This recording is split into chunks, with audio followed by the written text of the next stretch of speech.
ঢুকছে কোন দিকে? কোন দিকে ঢুকছে?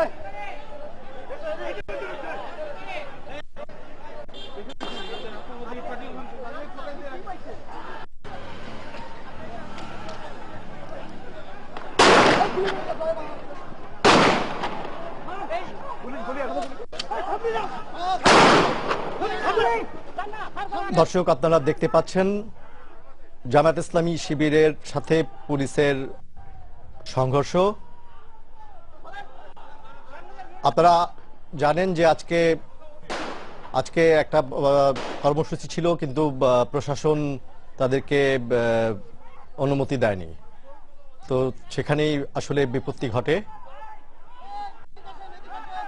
এবং কর্মস্থলে কর্মসূচি চলাকালে এখানে ব্যাপক সংঘর্ষ হচ্ছে। সেই ফুটেজগুলো আমরা আপনাদেরকে দেখাচ্ছি।